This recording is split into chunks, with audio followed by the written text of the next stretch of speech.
wrestle for the great church. I'd like to welcome everybody, bad. Yeah, the sickest third generation family member incest. Overnight package, severed limbs sent. Customers and torture devices paid for the crib rent. Cement walls with racks and leather insets. I spit that. Street Science, you're on the air. Big issue. I'm just praise be to Allah that I was successful in accomplishing them. You've heard the reaction of the fans in the arena here tonight. A lot of people thought that the first knockdown was at best a glancing blow off his head. You were the closest man to it. What happened? Well, I'm a good puncher. You know, you should have those people come and take the punch that he got hit with, and then they could decipher was it hard or not. And the left that put him down the second time, how strong was that? That was a good punch. I do it hard, bad intention. You know, you were watching a fight. You're a reporter. Every punch was throwing bad intention. You know, unfortunately, I feel as though I'm redoing the McNeely post-fight here. Did you hit him hard enough to knock him down? The fans afterwards are yelling, fix, Mike. How do you feel standing in the ring hearing that? Well, listen, what can I say? Do you think Mike Tyson's going to fix a fight? Do you think Joe Louis fixed a fight? They went through all the fights, all the heavyweight champions in their era. They did the same thing with Ali and Listen to Maine. What can I do? I'm just here to render my services. I guess the question is, how do the fans react? Because they're the ones that are paying, and there weren't even that many fans here tonight. What does that say about the status of heavyweight division? I don't know about all that. It looks sold out to me. I don't particularly put great interest in the crowd while I'm fighting, but it looks pretty crowded to me. What about the WBC belt? What happens now? If you don't fight Lennox Lewis, they're either going to take it away or something's going to happen. I take all challenges, line them up. Great fighter. You know, he's fast. He's very fast, and he punches extremely hard. And I'm not ashamed to say that he's a great fighter. He's a great fighter. He punches extremely hard, and he's very fast.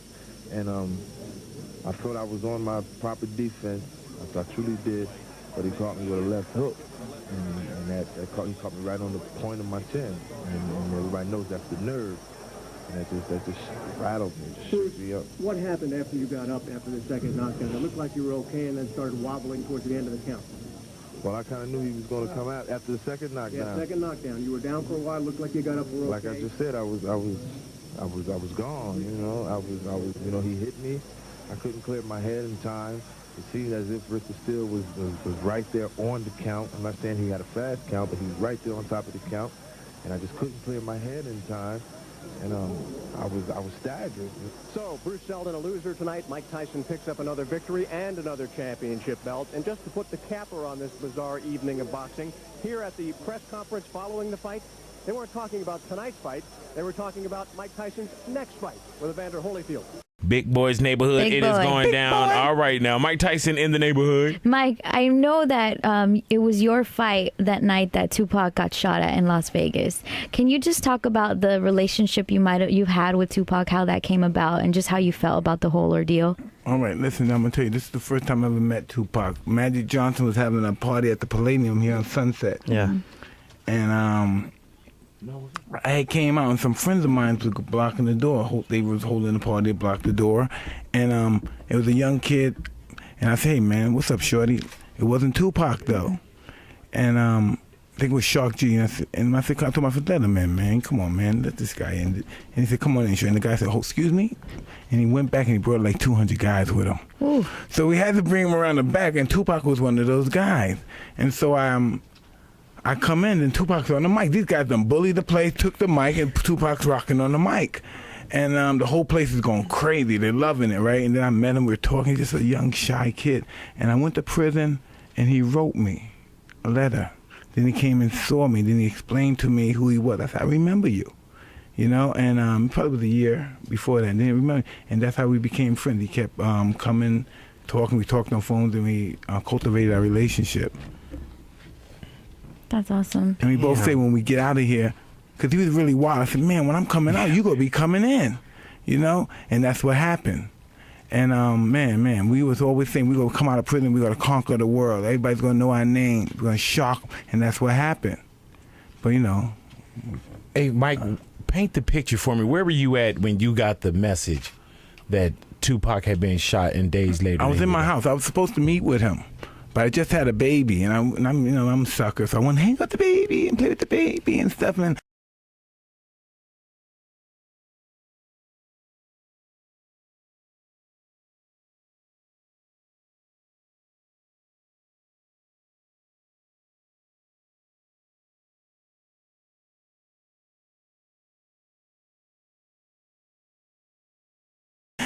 trying to play the husband. I'm a good man, baby. You know, always in the kids and stuff. And then I heard the news.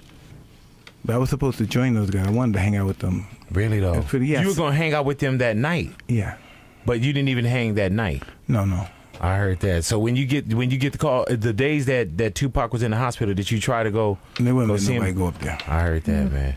And what about when you actually got the news that Tupac had passed? Do you remember where you were, or just I was home. I was in my house, and I was like everyone else. It was just overwhelming, you know. And we lost somebody special. We lost somebody that was pretty reckless, but the world still loved him. Right. He was just a human being. We all had people in our family who just pushed the envelope a little too damn far. Right. You know, and we got to keep our eye on them, but, you know, we still loved them. Hey, Mike, and knowing Tupac, and I knew Pac also, do you know how there's some cats you're like, man, if he would have just, people didn't know how intelligent he was, or do you think that if he would have just made it out of that, like that would have been a small portion of his life? Like there was a portion of your life, if you would have passed during that time, we would have never seen the Mike Tyson that evolved after.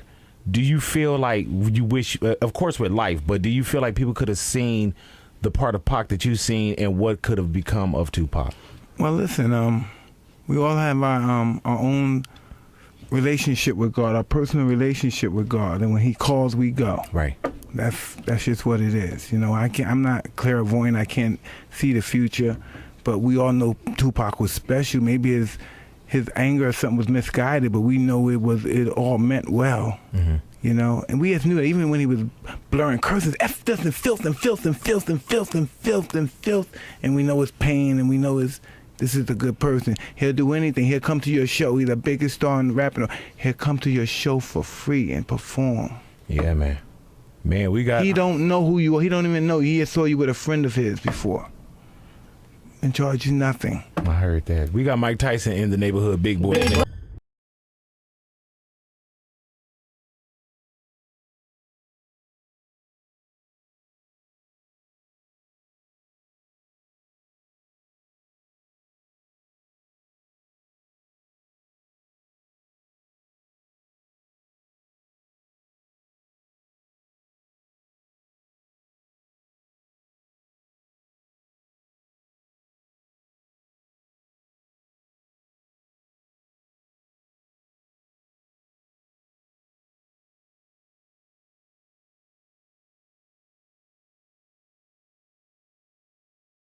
Mentioned Tupac at the Frank Bruno and Mike Tyson fight. There was a song out there, "You Ain't Got a Lot to Kick It." Was that about Tupac and Mike Tyson not having problems?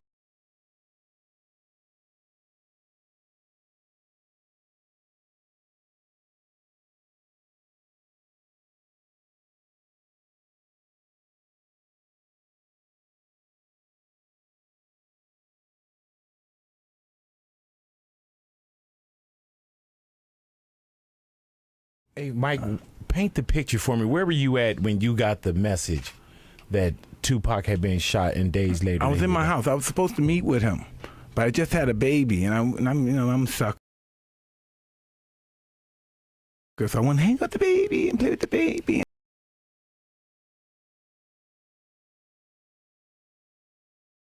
And stuff, man. Athletes and rappers and being best friends. I think one of the most iconic friendship was the one between you and Tupac. What was your last memory with Pac? And Pac came to your fight. Yes.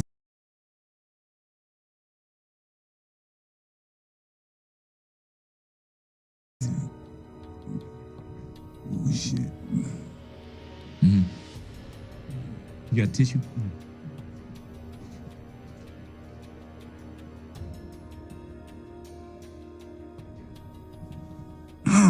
He was really happy after the fight. Mm-hmm.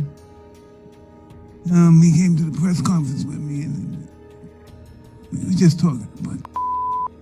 And then I went home, and then he left. Mm-hmm. Where were you at, Mike, when you found out? Because I know exactly I was home sleeping. And somebody called you? And at the time, he was shot. Did you go down and get a chance to see Pac at the hospital? Let me see him.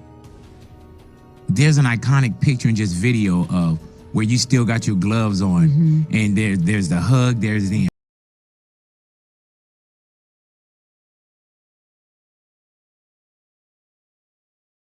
embrace, and just sitting here and, knowing Pac then and knowing you now, there had to be a mutual respect because even this many years on, removed, you still have an emotion for that man.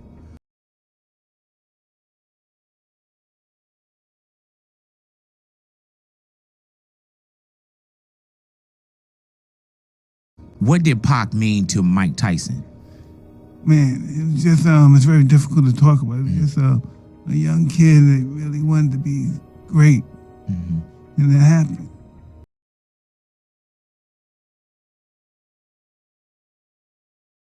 To athletes and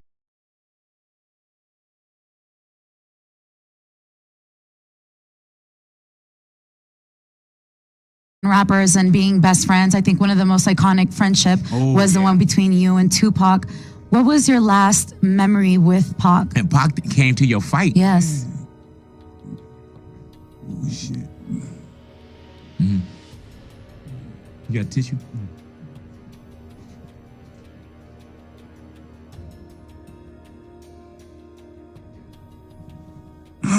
He was really happy after the fight. He came to the press conference with me and we were just talking about it. And then I went home and then he left. Where were you at, Mike, when you found out? Because I know exactly where. I was home sleeping. And somebody called you? And at the time he was shot. Did you go down and get a chance to see Pac at the hospital? Let me see him.